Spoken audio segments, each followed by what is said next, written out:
பாபா ஓர் கருணாலயம், பாதம்தான் கமலாலயம். பாபா ஓர் கருணாலயம், பாதம்தான் கமலாலயம். சாயப்பா உறவுகள் அனைவருக்கும் வணக்கம். சாயப்பா மேல் நம்பிக்கை வைத்து அவரை நினைத்துக் கொண்டிருக்கும் உங்கள் அனைவரின் வேண்டுதலையும் சாயப்பா நிறைவேற்றுவார். நல்லதையே நினைப்போம், நல்லதே நடக்கும். என்றும் சாயப்பாவின் அருள் உங்களுக்கு இருக்கும்.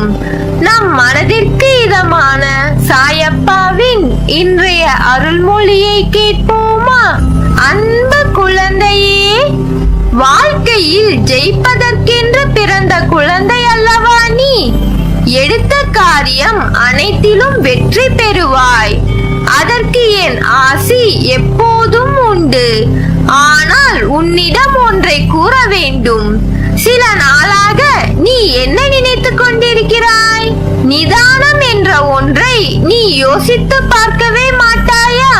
உனக்கு எல்லாவற்றிலும் அவசரம்.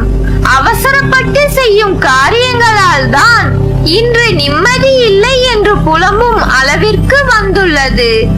அவசரப்பட்டு எடுக்கும் முடிவுகளிலும் பேசும் பேச்சுகளிலும் நிதானம் தேவை. அதுதான் உன் வாழ்வில் உன்னை நீ மற்றவர்கள் மனதில் நீ எப்படிப்பட்ட ஆள் என திரையிட்டு காண்பிக்கும் கண்ணாடி. அந்த கண்ணாடி முன்னால் கொஞ்ச காலத்திற்கு முன் நீ போய் நின்று உன்னை பார்க்கும் போது அதில் தெளிவாக தெரிந்த உன் முகம் இன்று தெளிவாக தெரியவில்லை. அதற்கு காரணம் உன் மனதில் நிதானமும் அமைதியும் இல்லை. அமைதி இல்லை என்றாலே வாழ்வில் உயிரோட்டமாக நீ வாழவில்லை என்பது அர்த்தம். உன்னை மாற்ற நான் எத்தனை நிகழ்வுகள் நடத்துகிறேன், அதை எல்லாம் உணர்கிறாயா? ஆனால் ஒருவர் உன்னை காயப்படுத்தினால் அதை மனதில் வைத்து வெதும்பி உன் நிம்மதியை இழக்கிறாய். இப்படி வேண்டாத ஒருவர் உன்னை அவமானப்படுத்தியதை நினைத்து நினைத்து உன்னை நீயே 100 முறை அவமானப்படுத்திக் கொள்கிறாய். அவற்றை உன் மனதில் போட்டு அரைத்துக் கொண்டே இருக்கிறாய். அது கடைசியில் உன்னை அவர்கள் மீது பெருமளவில் சினம் என்ற தீயை உன்னுள் நீயே வளர்த்து கொண்டுள்ளாய். அவைகள் உன்னை சுட்டுவிடக் கூடாது என்பதே என் பதற்றம். அதற்காகத்தான் உனக்கு சில விஷயங்களுக்கு பதில் கொடுக்காமல் இருந்தேன். நீயோ என் வலிக்கும் வேதனைக்கும் அர்த்தமில்லையா? பதில் வேண்டும் என் வலிக்கு என்று கேட்கிறாய். அந்த பதிலை நான் அளிப்பேன். ஆனால் அதற்கு முன்னர் உன் சினத்தை குறைத்துக் கொள். வெளியில் நான் சினம் கொள்ளவில்லையே. சாயப்பா என் மனதிற்குள்ளே தானே நான் என் சினத்தை காண்பிக்கிறேன். ஆனால் உன்னை அறியாமலே அது சில நேரங்களில் வெளிப்பட்டுவிடும் என்பதை நீ உணர மறுக்கிறாய். அந்த சினம் உன்னை சுற்றியிருக்கும் நேசங்களையும் உன்னையும் நிம்மதியற்ற வாழ்விற்கு கொண்டு போய்விடும். நிச்சயம் உனக்கு நியாயம் வழங்குவேன். உன் வலியை அவர்கள் உணர வேண்டும் என்று உன் பக்கத்தில் நீ கொண்ட வலியை என்னால் உணர முடிகிறது. அதற்கு நிச்சயம் மருந்தாற்றுவேன் நான். இனிமேல் நீ ஜெயமாக சந்தோஷமாக இருப்பாய். இனியும் கஷ்டம் என்பது உன்னை நெருங்காது. நீயும் உன் குடும்பமும் மகிழ்ச்சியாக வாழ்வீர்கள். ஆனால் ஒன்றை நீ ஞாபகம் வைத்துக்கொள். நீ என் பிள்ளை. என் தேகத்தில் இந்த துவாரகாமாயி தாய் குருதியில் இருந்து பிறந்த ஆத்மா நீ. உன்னுள் அமைதியும் அன்பும் எவ்வாறு நிலைத்திருக்க வேண்டும் என்ற அறிவுரையை நான் போதித்து இருக்கிறேன். அதனால் ஒன்றை புரிந்து கொள். ஒரு காயத்திற்கு இன்னொரு காயத்தை வைத்து ஈடுகட்ட முடியாது. உன்னையே நீ யோசித்துப் பார்.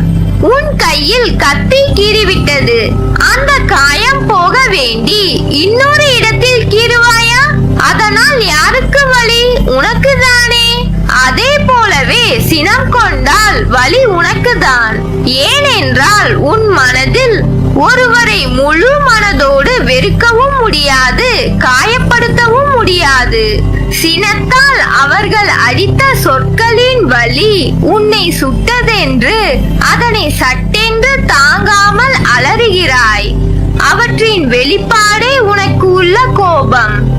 உன் மனதில் இருக்கும் மனிதநேயம் என்ற ஈரமான உணர்வு, அன்பு, நியாயம் சரியாக இருந்தால் பாராட்டுவது, தவறாக இருந்தாலும் அதை நீயே செய்தாலும் உன்னுள் நீ உனக்கு போடும் கண்டிப்பு என அனைத்து லட்சணமான குணநலங்கள் பெற்ற என் பேரன்பு குழந்தை நீ.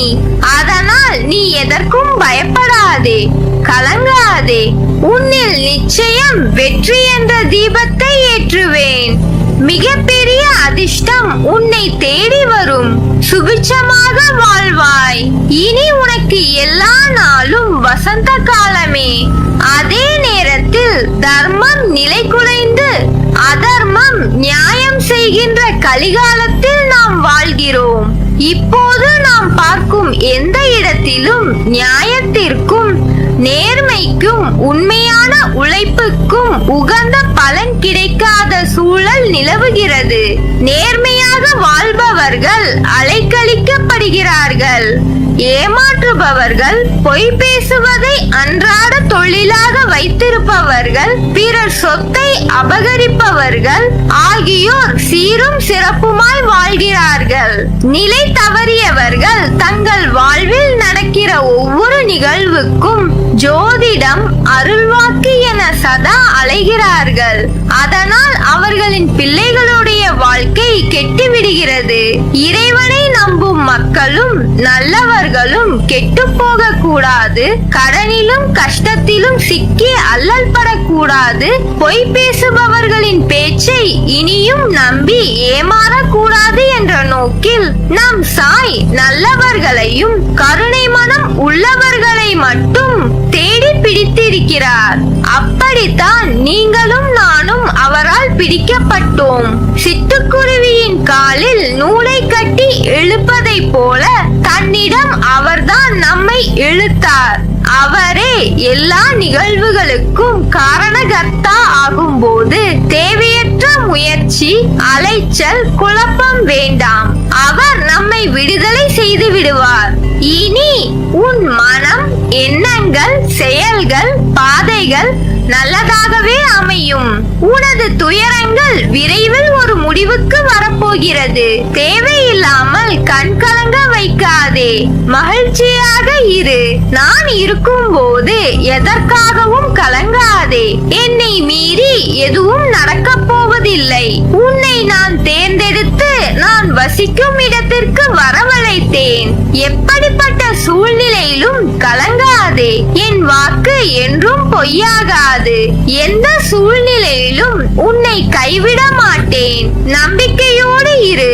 உனக்கு என்ன வேண்டும்? வேண்டியதை எடுத்துச் செல். எனது கஜானா வாயிற்கதவு உனக்காக எப்போதும் திறந்திருக்கும்.